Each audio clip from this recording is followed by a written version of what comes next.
A very good evening. Was I late? Oh yes, a minute in the end.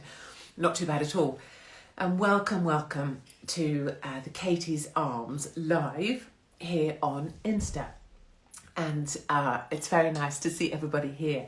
And also, Katie's Arms became a kind of a rallying cry the other day at the Freedom Rally in London. So I just wanted to say cheers to everybody who came to the Freedom Rally in London, or indeed if you went to a Freedom Rally anywhere. In Dublin, our Irish friends were with us, I know, in Sydney, in Melbourne. I mean, it was just brilliant. All over the Tel Aviv, Victoria. It was just fantastic to know that on the 24th, so many of us were gathered together. And I can tell you, if you weren't there in Trafalgar Square, it was just lovely in the best possible way, because everybody was there just to try and feel a bit better about everything, really. It reminds me of every Trump rally I've been at. It's just like a festival of kind of people being nice to each other and smiling at each other and feeling nice about being amongst people who just want you to be all right. And if something was wrong, they'd help you. It was that kind of thing. That's what these freedom rallies are like. They're just like being surrounded by people who are real nice to you at a time when often your own family members aren't. I went to the Freedom Rally in Trafalgar Square and I was going just quietly. I go to a lot of these things, or go to a lot of places where I don't even show my face. I just am there to watch and to be able to write about it more faithfully. And so I was just in the background, I was in the periphery, just going around, and then occasionally people would recognise me, mostly from Katie's Arms, also from my earrings. My earrings have become an identifier, or from a necklace, which is strange. So my cherry earrings have become a way of me being noticed on the street. So I was walking around the widest part of Trafalgar Square just to watch the crowd, just to kind of urge them on. And then saying hello to the odd person who realised that I was there amongst them, being part of the audience. And that was just lovely. So thank you if you were one of those people I met. Thank you if you were one of those people who watches this or joins in with this. But mostly thank you for just being there that day. And to everybody who piled on to thank people for going because they couldn't. I think that's really nice as well. And I think the amazing thing about that is that people spend their money to like get a train ticket or like do the travel, and that's bloody expensive. Train tickets are horribly expensive. And then people who spend their time to do it. And for a moment when I was walking through the back streets of London and saw all these people in restaurants and sitting around rah rah rah, I was like, damn, these people, why don't they understand that they could just be in Trafalgar Square?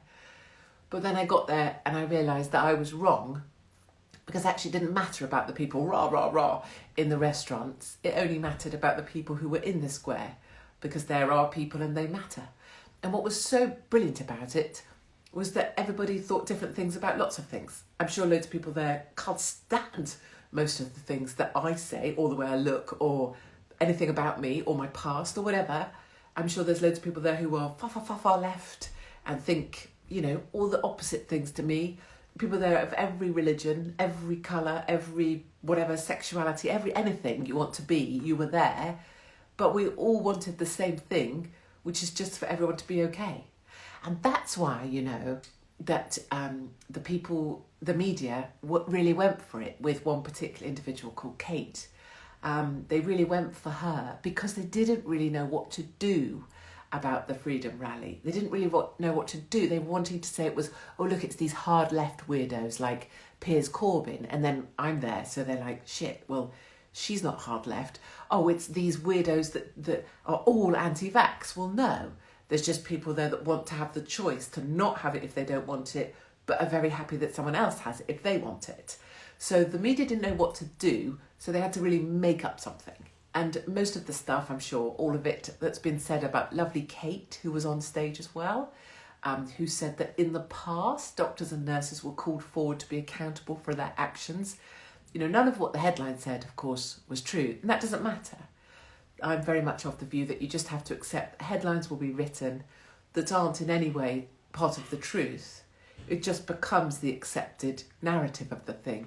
But what was great is that they didn't know what to do with all of you that were there, or all of you that would support the people that were there, or all of you that were in Dublin or wherever, because we were so different. You couldn't say, oh, they're anti-vaxxer far right, because Piers Corbyn was there and plenty of people who think the opposite to that. So super thanks to everybody who took the time and trouble. If I could thank everyone personally, I would. And I did a good job of thanking lots of people. I hope it's South African wine. Now, people that know that I drink Barefoot because it's very cheap, like me. And when my husband is recommending wine to people, he's like, well, my wife drinks this. And then people have it and they really like it. But my husband's more of a wine snob than me. So this is cheap. I'm cheap. My husband has better taste than I do. So God only knows how we ended up together. I was there and the atmosphere was amazing. It was good to hear different opinions. Exactly. And that's the joy of the thing, right? We didn't have the same opinion on anything other than we hoped everyone would be all right. Love Barefoot, exactly. I think the number one seller on wines is actually, what's that Shiraz with the kangaroo? Dang, someone will help me on here. I went to the Freedom Rally. You see, this is the joy of the thing. It is just a positive thing. Even when the media are desperate and Twitter desperate to slag it off, they're struggling because it's a really positive thing. And I would say to anybody out there who the most safe and happiest I've felt in 24 months.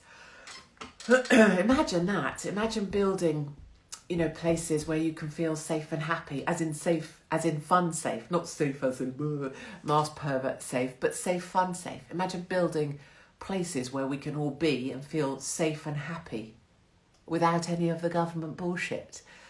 I would never be one in the past when I was young at the university to be like, right, that's it, we're all going on kibbutz. But now I'm all over it. I'm like, let's all go on new freedom kibbutz and let's all live together off-grid. Frig everything. No smart meters, no nothing. We had someone trying to fit a smart meter in our house the other day. No being told what to do, and everyone just kind of cracks on and does what they like, as naked as they please. Brilliant. So that's for the future. Anyway, it was the safest and happiest. I've recently read your book. Oh, it made me feel, do you know what? And I promise this is not about flogging the book because it sold out ages ago, even though Waterstones wouldn't stock it, the bastards. Nor would anyone else because they were frightened of the backlash. But I have it here, and I think there's been someone who got involved to try and get reprints made. But this is it. Oh my God, look at my picture there. I didn't probably know it at the time, but I was probably still quite poorly here, really. There's pictures of when I first started LBC Radio, and I was really poorly. I looked like, what's that entertainer called?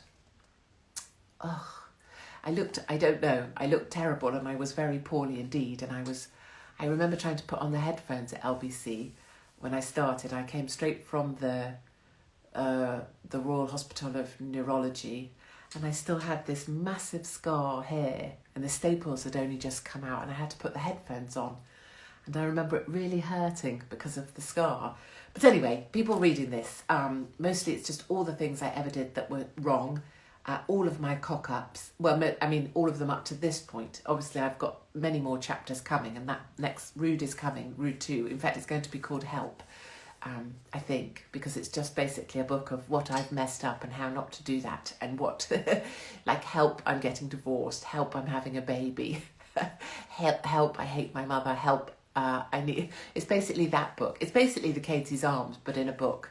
And if this doesn't make you laugh out loud, this one, Help, definitely will.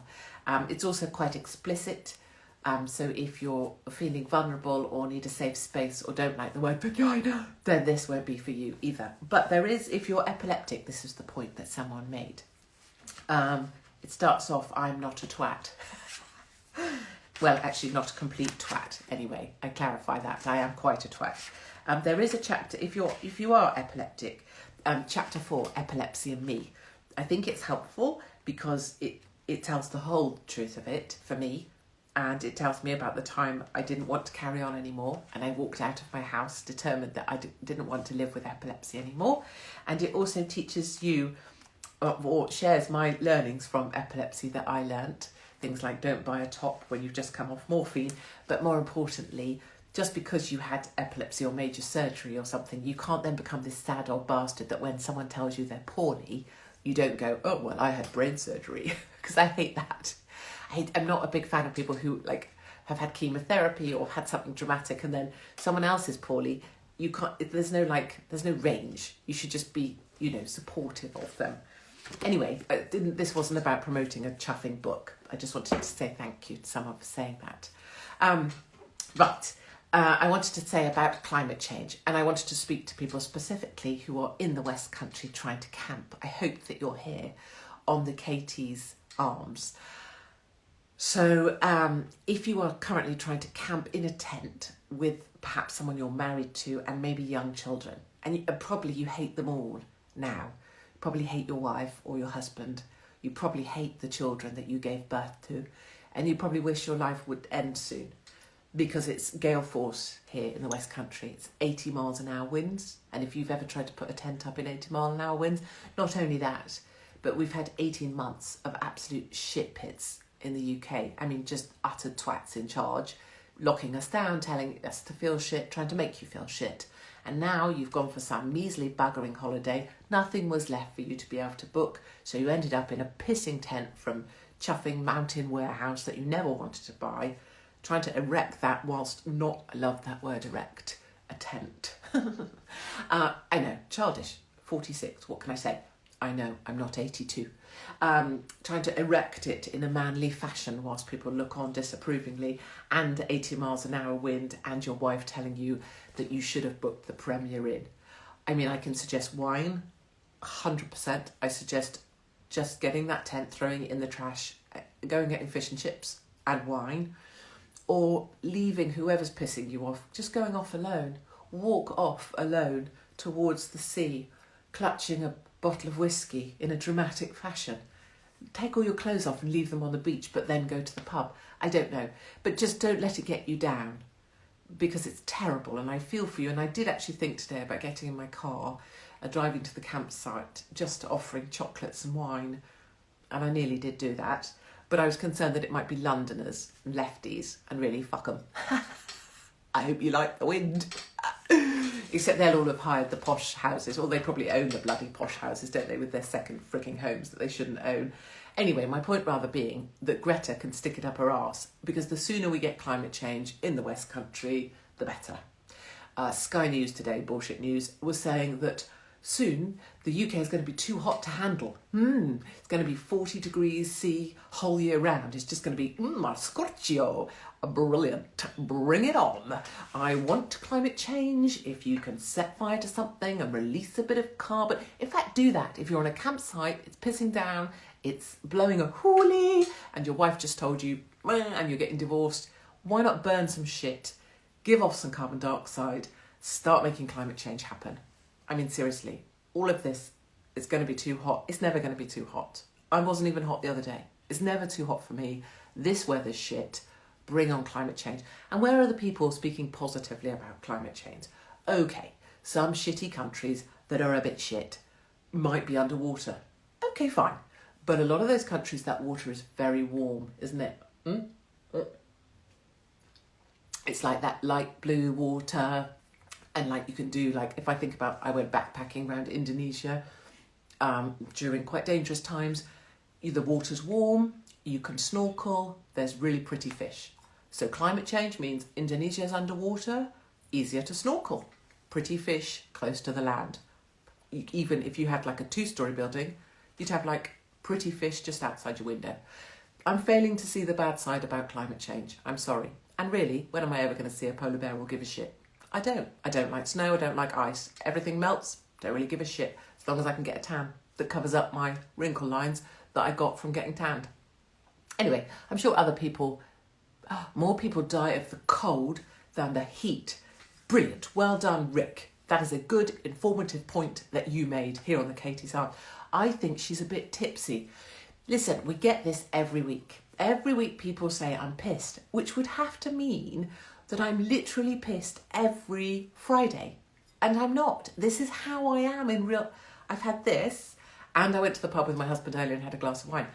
I'm not even... This is how I am in real life. This is my normal. Ask anybody at Asda or Sainsbury's or, well, anyone that knows me. Anyone that knows me in a normal shop knows this is how I am. This is what happens. This is who I am. It's not that I'm drunk. I'm just all right about life and I don't care what anyone thinks. I just want a nice garden. Oh, I see. Yes, well, I don't know how to fix that, but I want to. But not in a like weird gardener, let's go and transform the garden, because all those transforming garden programmes are shit. And if anyone ever went back 6 months later, you know, it looked like a bag of shit as well. Sandpits are always shit. They're just full of piss and dog wee in about 5 minutes. And you watch them put that shit in and think, that's not going to last the winter. I wanted to talk about Costa bloody coffee. Ooh, look, let me show you this. It's my National Rifle Association car sticker.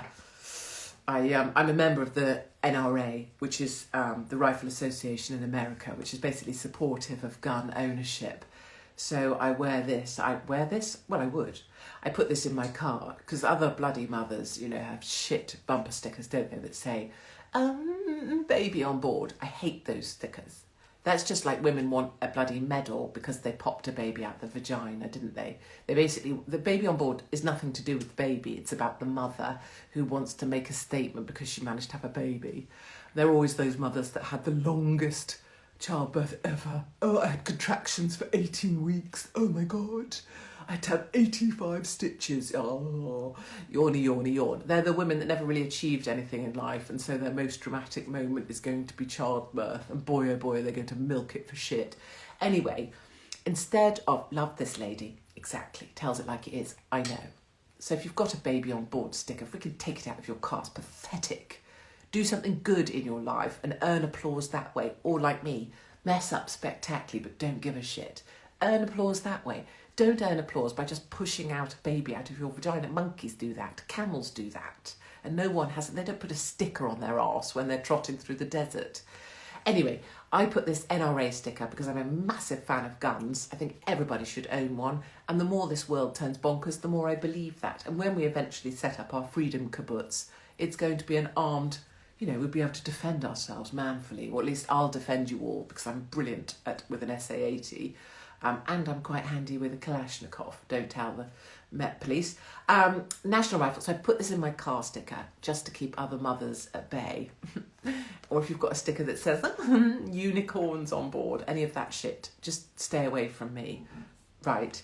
Now, the thing I wanted to get to was this. This, I don't know if you've seen trending on that ridiculous little site full of insipid lefties that like to basket weave their own yoghurt, Twitter. Costa Coffee, boycott Costa Coffee is trending. And yes, there we are, carry on about Costa. Here we go, my darlings, you've read my bloody mind. So, it says, so boycott Costa is trending. It's not trending because their coffee's shit, which of course it is. It's not trending because fat women sit in there all day with 1 cup of coffee and 18 strollers and just talk about their breast milk, which is true also and a reason to boycott Costa. And because they appear to make their coffee out of, you know, ground up fox feces. It's not trending for that either. I mean, surprising. It's trending because they have this sign on their door. I believe it's actually in Ireland.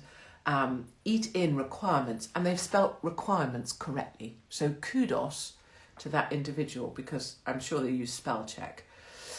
So if you're eat in, you have proof of immunity, which has to be a bloody vaccination passport, or proof you've recovered from COVID. How do you prove that?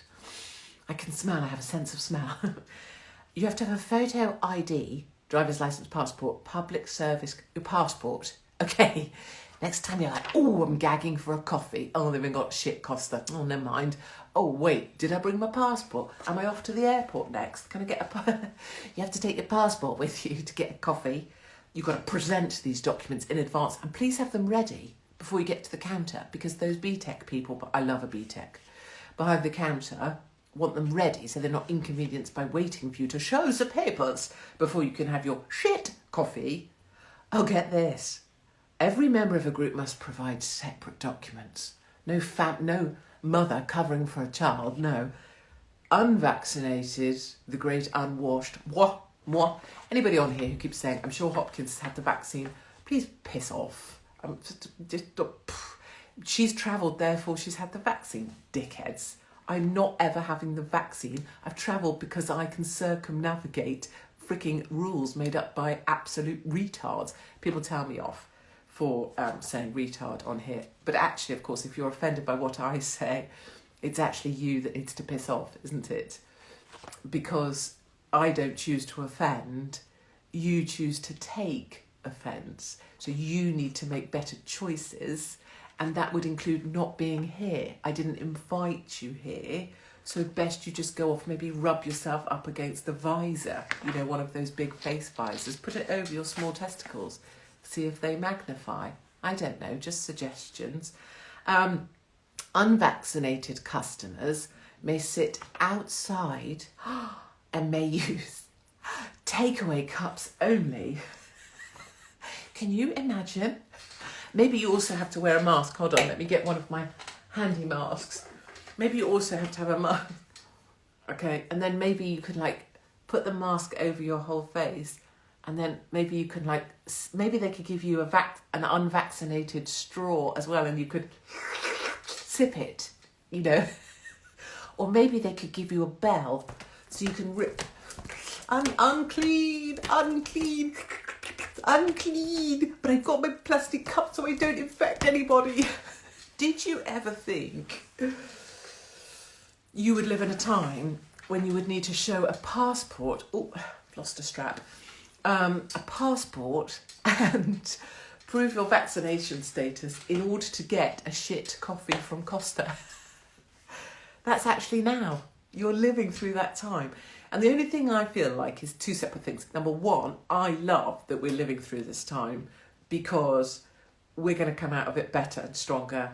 The ones of us who pull, like it's going to be like a sieve. It's like sieving out the arseholes, isn't it? And it's working right now. I had to go to Waitrose earlier. You would not believe how many people in Waitrose are still wearing a mask because it indicates how superior they are. And of course, Waitrose. And I feel like, yeah, great. It's sieving out the arseholes. And then eventually when I move to my kibbutz, cough.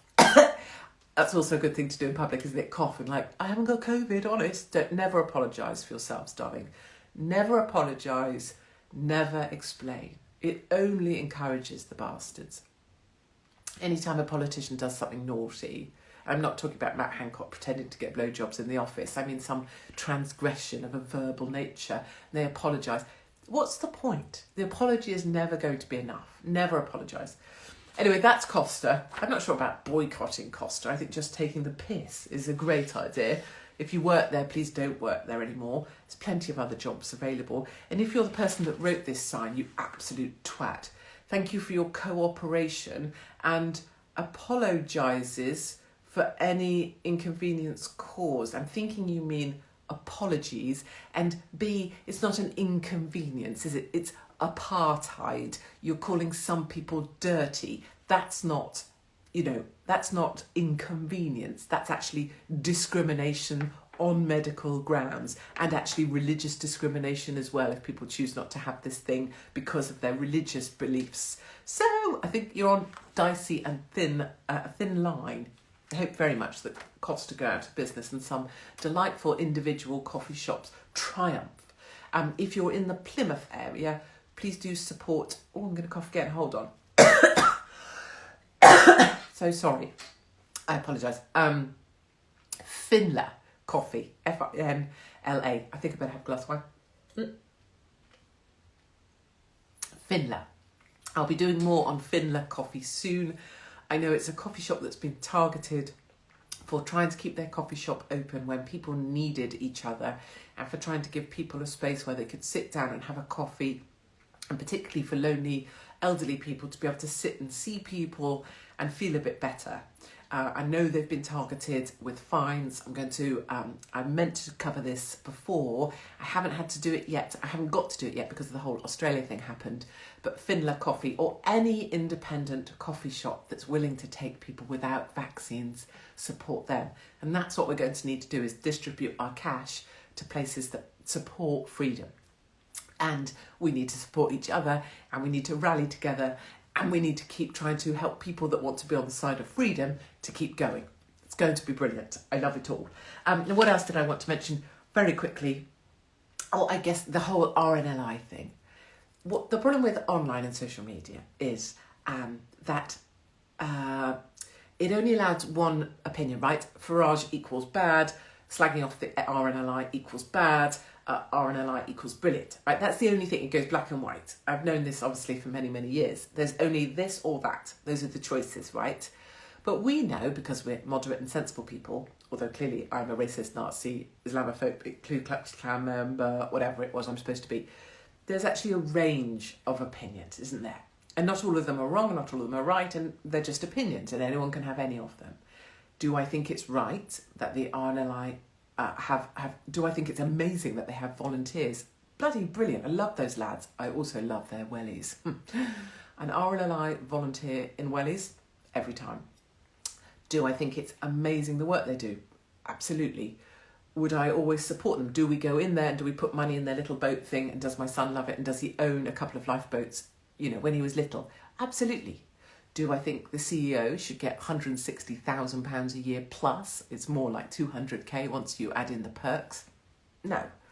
They talked about getting 3,000% uplift in donations. Most of it would only just about cover the CEO's salary. Do I think that's good? No.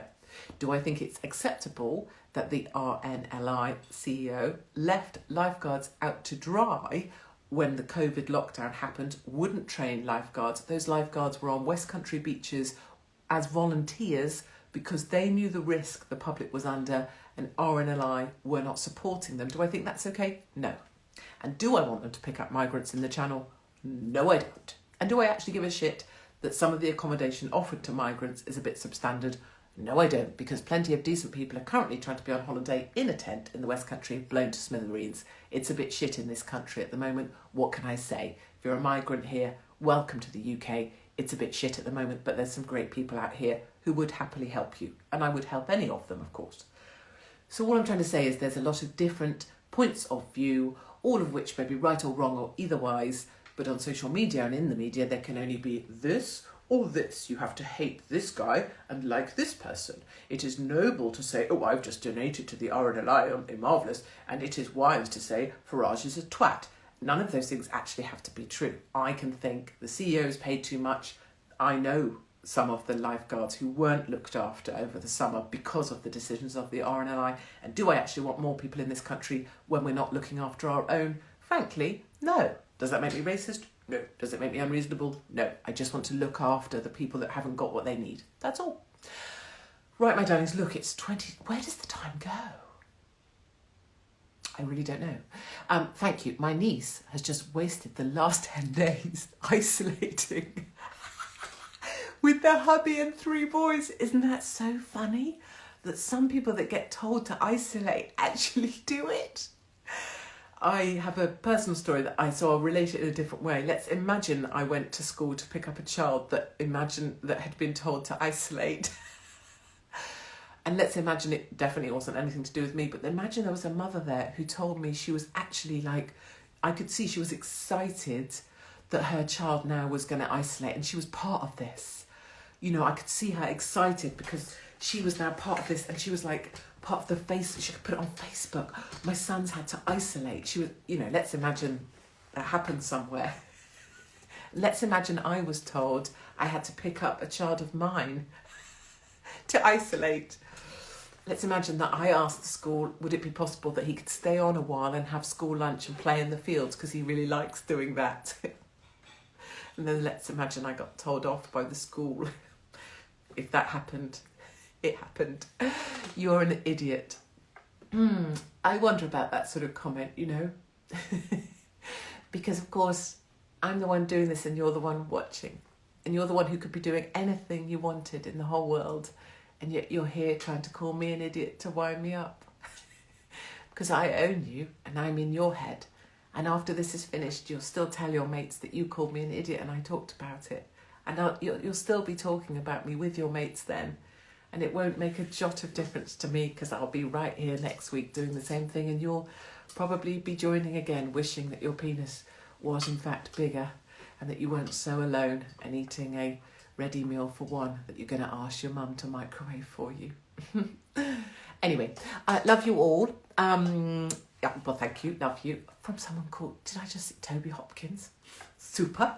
And I will see you all next week. And where will I be next week? I will still be in the UK, and but watch this space. I'm still not allowed to talk about Australia very much. But one day, of course, we will sit down and do the chit chat for that. Meanwhile, if I can help anybody, or if I'm useful, katie@katiehopkins.co.uk.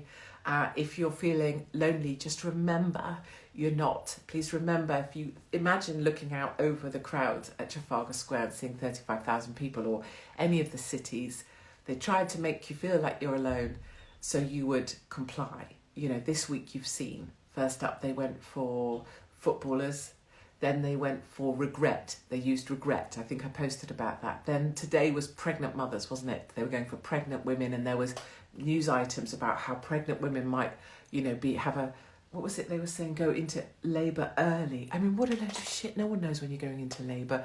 So they're targeting different segments now, and I can see it, you know, I can see the media strategy playing out. So don't feel like you're alone. Don't feel pushed to doing anything you don't want to do. Same advice I'd give my children, wouldn't it be? And just make your own decisions and really think about, you know, what is this decision I'm making, and am I making it for myself? And don't make it just because your family are kind of forcing you out or forcing you to do something, because no matter how else we come into this world on our own, and we go out of it on our own as well, and somewhere in the middle of all that you need to make some decisions on your own too. And if your family don't want you at theirs, there's a bigger crowd of us that want you at ours. And the Freedom Kibbutz will always welcome you with open arms when we build it. We will build it and they will come. Okay, thank you very much for joining. Thank you for being here at Katie's Arms. Do get your friends to come and join, or follow, or secretly follow, or stalk if you're scared, and to be caught anywhere near me. And I'll see you here, same time, same place next week, when I'll be, I don't know, look, trousers this week even. Not even my little Daisy Dukes. Okay, very good evening to everybody.